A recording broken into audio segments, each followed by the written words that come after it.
আসসালামু আলাইকুম। কেমন আছেন আমার ভাই বোনেরা? আশা করি আপনারা সবাই ভালো আছেন। আল্লাহর রহমতে আলহামদুলিল্লাহ আমরাও ভালো আছি। আজকে আমি আমার খুব প্রিয় একটা তরকারি রান্না করতেছি, তো ভাবলাম আপনাদের সাথে শেয়ার করি। বেগুন আলু দিয়ে মাছের তরকারি। এটা আমার খুব প্রিয় একটা তরকারি। এটা হলে আমি এটা প্রত্যেক দিন যদি রান্না করে দেন আমি প্রত্যেক দিন খেতে পারবো, আমার কোনো অরুচি আসবে না। এখন তেল গরম হোক। আমি এই দেখেন বেগুন আর আলু কেটে রেখেছি, এখন আমি হলুদ লবণ দিয়ে মাখিয়ে নিব।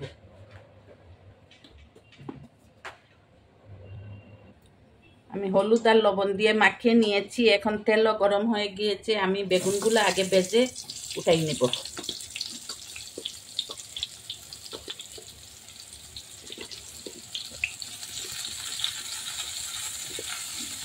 বেগুন লাল লাল করে ভেজে উঠাই নেব।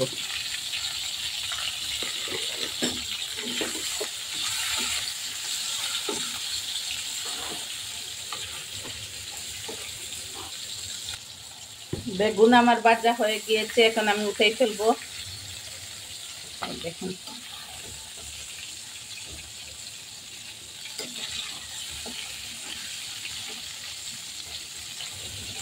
বৌমা আমার আগ থেকে মাছ ভেজে রেখে দিয়েছে মামনির কাজের সাহায্যের জন্য।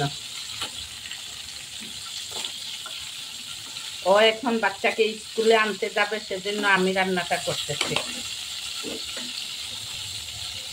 এখন আলুগুলো দিয়েও ভেজে নিব লাল লাল করে। আলু আমার ভাজা হয়ে গিয়েছে, আমি সামান্য একটু তেলও দিয়ে দিয়েছি। এখন আমি একটু অল্প করে কালো জিরা দিব। তারপরে পেঁয়াজ বাটা দিব চায়ের চামচে 3 চামচ।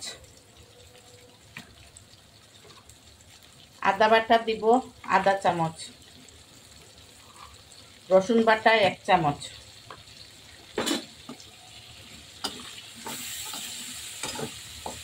দিয়ে ভালো করে কষাবো।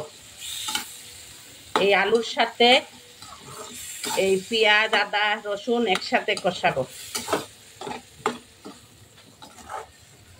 এখন আমি এর মধ্যে হলুদ গুঁড়ো, মরিচ গুঁড়ো, ধনিয়া গুঁড়ো দিয়ে দিব আর লবণ দিব। মাখানোর সময় বেগুন আলু মাখানোর সময় লবণ দেয়া হয়েছে, আর একটু অল্প করে লবণ দিব। পরে নামানোর আগে চেক করে দেখবো কতটুকু লবণ, যদি লাগে আবার দিব। এখন হলুদের গুঁড়ো, মরিচের গুঁড়ো, ধনিয়ার গুঁড়ো,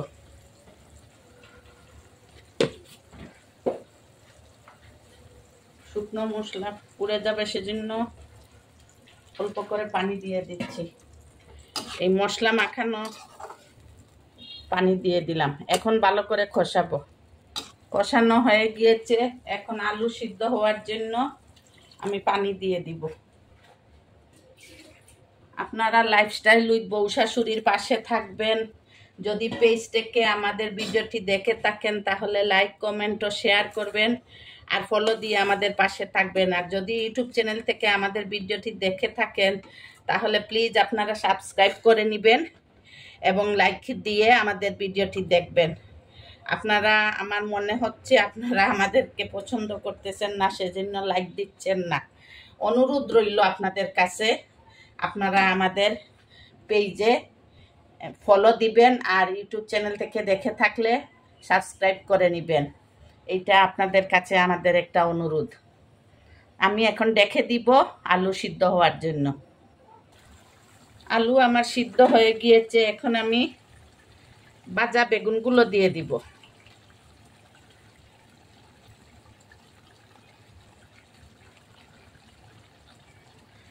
দিয়ে আলুর সাথে একটু ভালো করে মিশিয়ে নিব। তারপরে ঝোলের জন্য পানি দিয়ে দিব।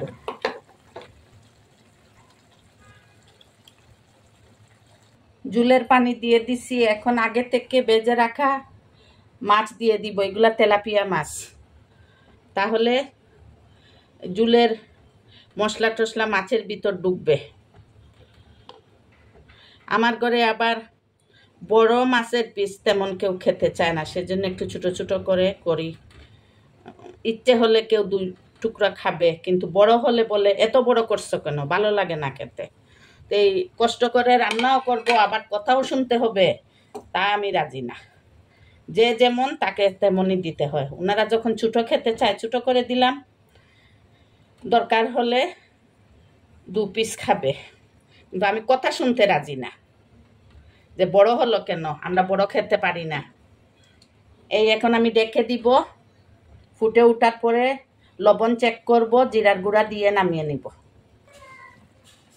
তরকারি হয়ে গিয়েছে, এখন 1 চামচ ভাজা জিরার গুঁড়া দিয়ে নামিয়ে নিব। ধনেপাতা কুচি নাই, থাকলে জিরার গুঁড়া দিতাম না, ধনেপাতা কুচি দিতাম। জিরার গুঁড়া দিয়ে নামিয়ে নিব। লবণ চেক করেছি, লবণ ঠিক আছে, সব ঠিক আছে, ডাল টাল সব ঠিক আছে।